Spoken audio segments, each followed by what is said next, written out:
Hello, world history. Welcome to U14-L11 Basics of World War II Part 2. So, I'm not 100% sure what we're going to do next week. I have on the calendar that we're going to talk about Holocaust for 2 days on May 31st and June 1st. Not 100% if I'm going to do like a lecture video or if I'm going to have you watch a video. But if I have you watch a video, like that's not my own, this would be our last lecture. Oh my gosh. I bet you are just thrilled. All right, so learning targets describe the social, political, and economic causes and main turning points of World War II, describe the causes and consequences of the Nazi Holocaust, which we'll do more next week about that, and including the effects of the Nazi regime, which we'll talk about too. Again, the Holocaust will be more next week. So your job is you're going to watch this ed puzzle. You're going to answer the questions I will ask you on the video today will be in blue text. Follow along with your study guide. Important concepts on the study guide will be in red text, so vocab words. And of course, if you have questions, email me or come to office hours Thursday and Friday 12 to 1. Hopefully I got in all the vocab words into this. I triple checked, but there's a lot of vocab words for this slideshow. So today we're going to be focusing on Europe and also the end of World War II. And there's lots to talk about. And I'm going to talk a little fast. So if you need me to slow down, email me and I can help you out with parts that you might have missed. So France, they are part of the Allies. If you remember that, they fall to Germany. Germany kicks their butts. So that happened in June of 1940. German forces break through the Maginot Line. Can never pronounce that. And I'll show you a map of that a little bit later. But what the Maginot Line was a concrete wall that France built on a border of Germany. You'll actually learn about more of this during your intro to Dunkirk. It'll talk about it. And Germany goes around the Maginot Line via Belgium. So it's like this concrete wall and between France and Belgium and Germany is just like, you know what, well, let's just go around the wall. And that's what they do. Here is the map of it. So you can see here's like the fortification would be that solid red line, and then some not so solid fortifications here along Belgium. So France falls in June 22nd, 1940, and Hitler forces France to sign an armistice. So with France out of the picture of the Allies, that means Great Britain is the main fighting force in Europe against Germany. Here's a picture of Hitler from the Eiffel Tower, by the way. So Germany has full control of France, but there are still French people fighting back, including French General Charles de Gaulle, who flees to London. There he sets up a radio show and broadcasts from England to the radios in French people's homes. England and France are only 40 miles apart, and he tells the French people to resist the Nazis on his radio show. So with France having fallen, Great Britain pretty much had to fight Germany alone because at this point in time in 1940, the U.S. was not a part of World War II. Okay, Pearl Harbor didn't happen until 1941. So Winston Churchill became the new Prime Minister of Great Britain. He declares that Great Britain would never surrender. One of his famous quotes is, "We shall fight on the beaches, we shall fight on the landing grounds, we shall fight in the fields and in the streets, we shall never surrender." So one of the biggest, it wasn't one single battle. This was like multiple battles, but it's just called the Battle of Britain because it happened between July and August of 1940. And again, Great Britain was the main fighting force against the Axis powers. Germany had this plan that they wanted to overwhelm the British military. Their strategy was to first establish air superiority over England, and then sound and ground forces. So pretty much to bomb the heck out of England. And then once pretty much all London was destroyed, they would come in with their army and take over England. But Britain had pretty much an ace up their sleeve. And they withstood the German attack. And that ace up their sleeve was something called the Royal Air Force, or the RAF, which will also be a really important concept in Dunkirk. So the Royal Air Force is just the name of the British Air Force. So The reason why they were so successful is because they had a radar system that helped prepare when and where airplanes and ships were, so they could tell where German airplanes and ships were going to attack Great Britain. So the London Blitz, this started in September of 1940, is where the Germans would fly over London and drop bombs on London daily. There's over 35,000 tons of bombs dropped on London just within that month. And Germans attacked other Great Britain cities too, but London was the biggest one, and it allowed the RAF time to rebuild radars and forces to like increase their air superiority. And so in retaliation, Great Britain bombs Berlin, Germany to strike fear in the Germans. So lots of bombing back and forth. It is also the first all-air battle of World War II. It ends in the end of September. Great Britain would eventually win it. There's 3 reasons why Great Britain won the air bombing battle. Because they developed the radar. They also had a super skilled Royal Air Force. And the British government imposed a total blackout. So my first question for you is, why would a blackout help? And if you don't know what a blackout is, it's where a whole city would turn off the lights at night. So why would a blackout help during the London Blitz?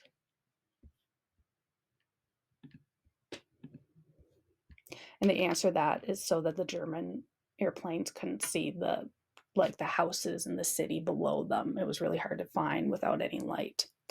All right, so America. So US stays neutral during the war. They say that, but they were part of the, they really supported the Allies, but they say that.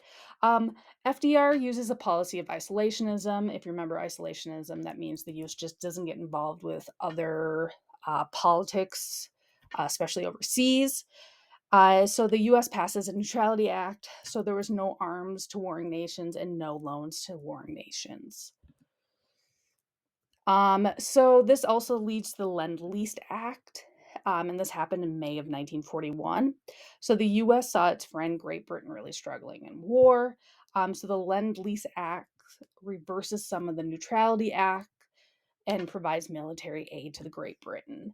And that really indicates the US has sided with Great Britain and its allies during World War II.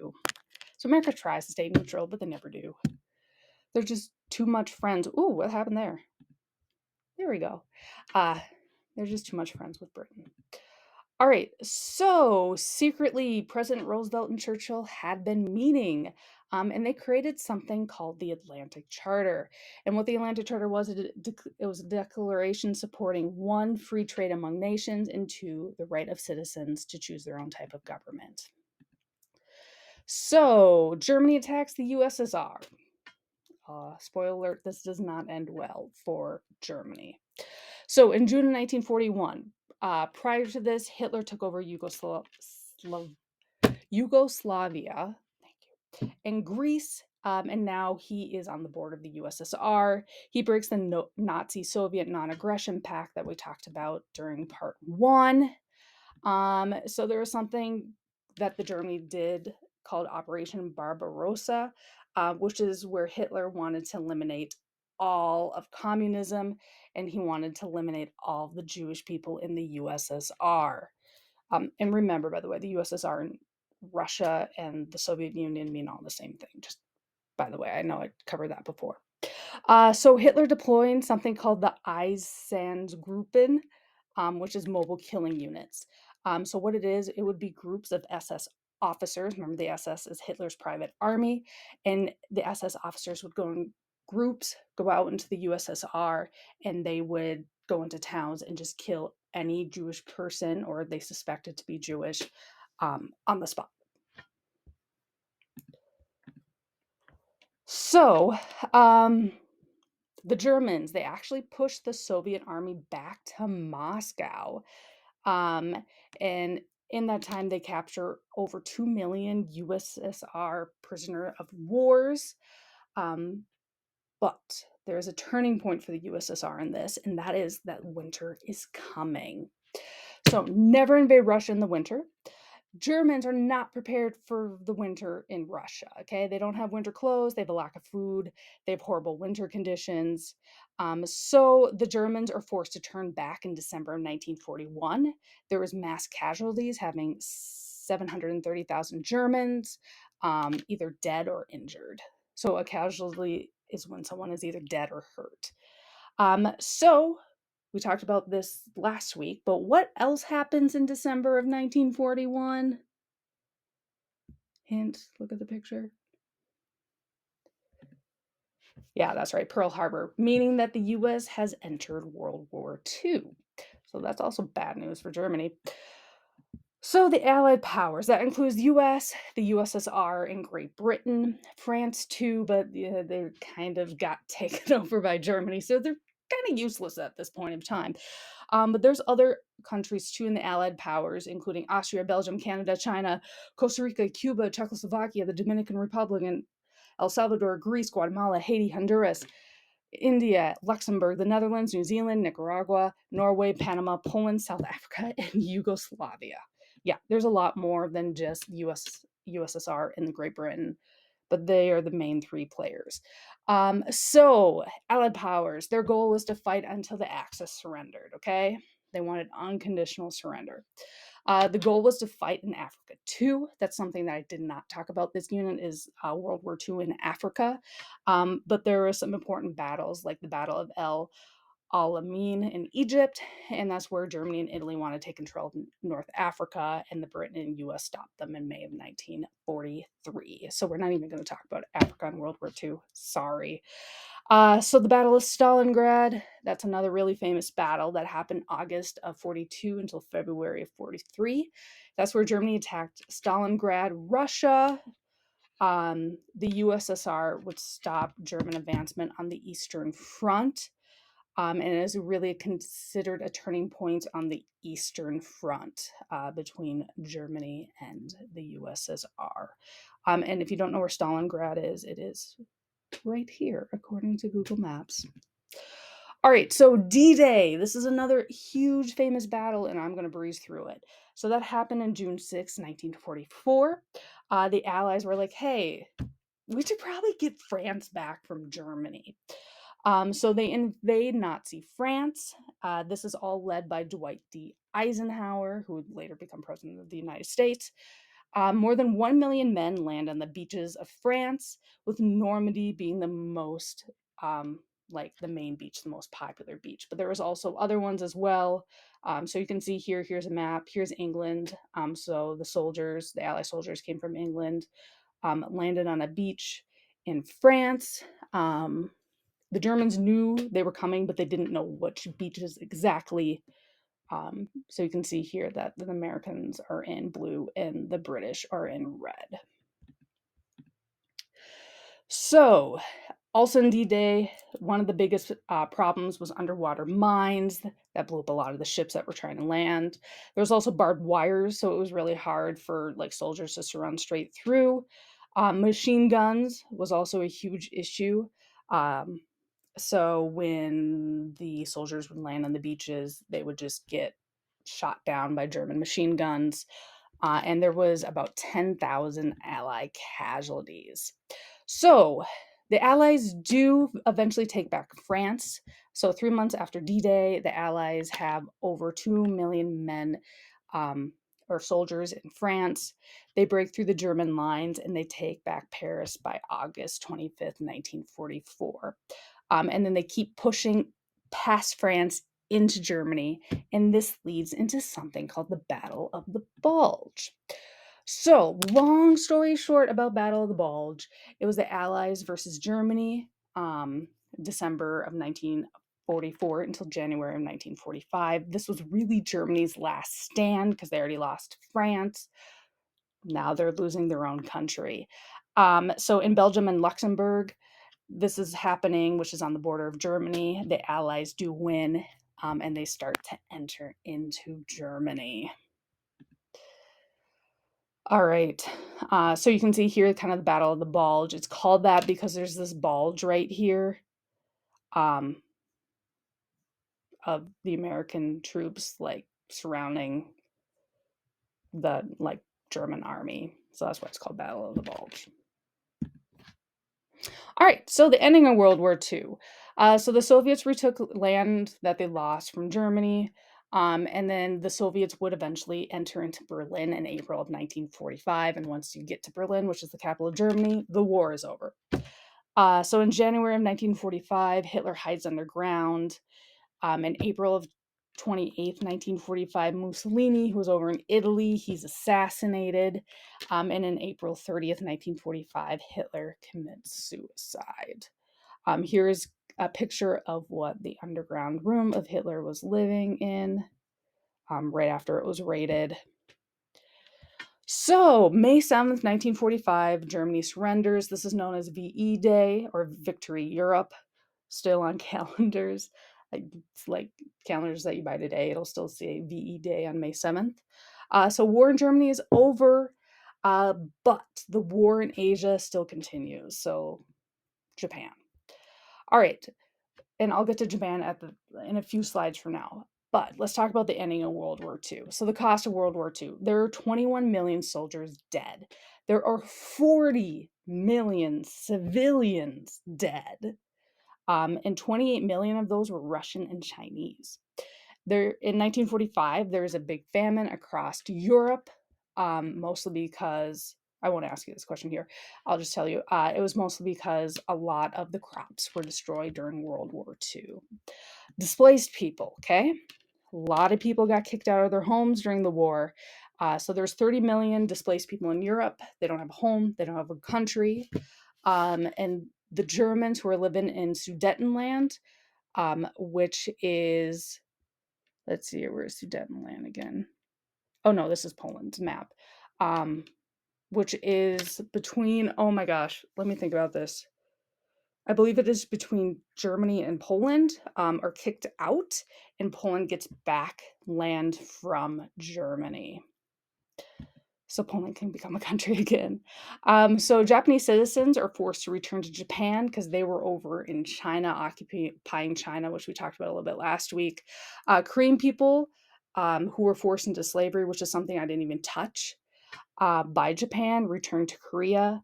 And yeah, sorry, I didn't talk about that one. I meant to, but then I didn't. I'm sorry. So what is the cost of the war? It costs $4 trillion US total. Economies of the world go kind of back into depression after World War II. But it's not as bad as a depression as like the Great Depression that happened after World War I. So instead of manufacturing war materials, industries and factories start manufacturing like everyday household goods, like stand mixers for kitchens. All right, so decolonization. So Britain, France both wanted to keep their colonies after World War II. And remind me again, where were their colonies located? All right, if you don't remember, that's okay too. Britain's big one was India. France's big one was Indochina, which is like today where Vietnam is. So they did not want to give up their colonies, but they eventually did, knowing that decolonization had to be a thing. So Great Britain also no longer had the wealth or military to maintain its colonies. So that was a really big reason why Great Britain left its colonies. There's something called the Tehran Conference, and this happened in November 1943, so 2 years before the end of the war. But this was really like a major planning meeting for the Allies. So Stalin, Roosevelt, and Churchill, you can see them down here, met at Tehran, Iran, and they discussed the end of the war and the final assault on Germany. And this is the time where they also think up of D-Day. There's also the Yalta Conference, and that is where the Allies met in the city of Yalta, USSR. And that happened in February of 1945 with Stalin, FDR, and Churchill. There's Stalin, there's FDR, there's Churchill. Stalin really wanted a buffer zone between the USSR and Germany, and FDR wants self-determination, which means that former colonies rule themselves. All right. So at the Yalta Conference, all three agreed to allow former colonies hold elections to determine what political system that they wanted. So remember, the U.S. is democratic and the USSR is communist. So there's kind of a tension between the U.S. and the USSR of exactly what they want these colonies, like what kind of government they want them to be. During the Yalta Conference, they also create the United Nations, which is still around today, and they agreed that access needed to surrender unconditionally. They also created 4 zones in Germany, and each of the zone represents a allied country that would rule each of them. So you can see here's Great Britain zone, here's the USSR zone, the US's zone, and France's zone. Oh, France, you get the little zone. All right, so the Potsdam Conference was also a really important conference. This happened in July of 1945. So that was US, Great Britain, and the USSR. There's a little bit of a change up. Okay, so FDR had died, so Vice President Truman takes over. That's this dude right here. It was held in Potsdam, Germany, so this is after Germany surrenders. At this time, Truman knows that he has the atomic bomb. Okay, so this is after Germany surrenders, but before Japan surrenders. The atomic bomb would drop on Japan in that August. And Truman doesn't have to be afraid of Stalin going into this meeting because Truman knows that he has an atomic bomb and Stalin does not have one. So Truman demands free elections throughout Eastern Europe. Stalin's super duper mad about this because communism does not have free elections. So that means that communism wouldn't spread throughout Europe like Stalin wants it to be. And all 3 agree upon something called the Nuremberg Trials. And then, Nuremberg Trials, super famous trials. Do you know what the Nuremberg Trials were? If so, tell me what you know. But if you don't, that's okay too. You can just say none. All right, so Nuremberg Trials, that was from 1945 to 49. That happened in Nuremberg, Germany. That's where Nazi and other Axis powers were put on trial for war crimes for World War II and the Holocaust. There were 22 major war criminals were tried during this time. 12 were convicted and sentenced to death. 3 were convicted and sent to life in prison, and 4 were convicted to non-life in prison. So this trial really shows that the national leaders can be held responsible for war crimes against humanity. Okay, so no one is above the law. That's the importance of the Nuremberg trials. All right, so let's talk about Japan real quick. So post-war Japan, after the atomic bomb dropped in August of 45, Japan surrenders. They officially surrender on August 14th, called VJ Day or Victory in Japan Day. And the U.S. military occupies Japan. So the U.S. government appoints this dude right here. His name is Douglas MacArthur. We've talked about him before. And he is going to be the guy in control of Japan's government, okay? He has the power. So Douglas MacArthur began something called demilitarization. And what this is disbanding Japanese military. And he did this to stop the threat of war of ever breaking out again, and that Japan couldn't go and invade other countries to make colonies. And it really affects Japan today. To this day, Japan is not allowed a military. They have something else. They have something called the Japan Self-Defense Force or the JSDF. It's really similar to a military, but they just don't call it a military. I mean, they have like armed soldiers, they have like helicopters and some airplanes, but it is not big by any means. There's only about 247,000 members today in the JSDF. And it is also the reason why that the US has 23 military bases in Japan today is because instead of Japan having its own military, the US is Japan's military. So that's why the US has so much of a military presence in Japan. So under MacArthur, Japan was to go through something called democratization. And that is where Japan was to create a new government and a constitution. So they literally like took, if I remember this right, like I want to say it was like 14 people, and they pretty much like locked them in a room. They're like, here, go write a constitution. And they did. The Japanese people did. Um, so they created something called a constitutional monarchy. It was just like Great Britain's constitutional monarchy. Um, so that's where the emperor, um, or in Great Britain's case, that would be a king, but in Japan, they call him an emperor, is more of like a figurehead, doesn't really have real power, but still is like kind of part of the tradition. And elected officials and prime minister have all the government power. So, also one of the things while America controlled Japan after World War II, um, there was lots of soldiers in Japan, American soldiers in Japan. And a lot of the adults didn't necessarily trust the soldiers, but one of the things that the soldiers really did was to help out the kids. So they would get chocolate bars from like Hershey's, and they would pass them out to the kids, and like the kids would just like love it. And like every time they saw a soldier, the Japanese kids would like run up to them sometimes and be like, "Give me candy." Um, so yeah, sorry, that was just like a random tidbit. So Japan also, so Japan was occupied under U.S. rule until 1952, and is still to an extent today with the U.S. military bases. So if you ever go into an elder person's home or go to like an antique shop, um, carefully turn over like figurines or some like plates and stuff, and you just might see made in occupied Japan. I know I have a few plates from like older relatives that actually say that on there.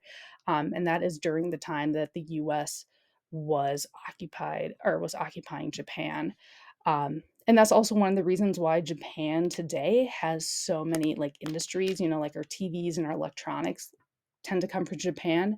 That is because of the US occupation. They really made Japan an industry country, to make goods for people overseas.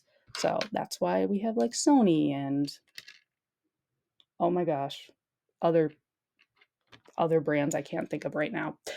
Also, women were allowed to vote, under the new constitution. Okay, so as you probably remember from our U.S. history, after World War II is the emergence of the Cold War. The Cold War is known for its political period of tension following World War II.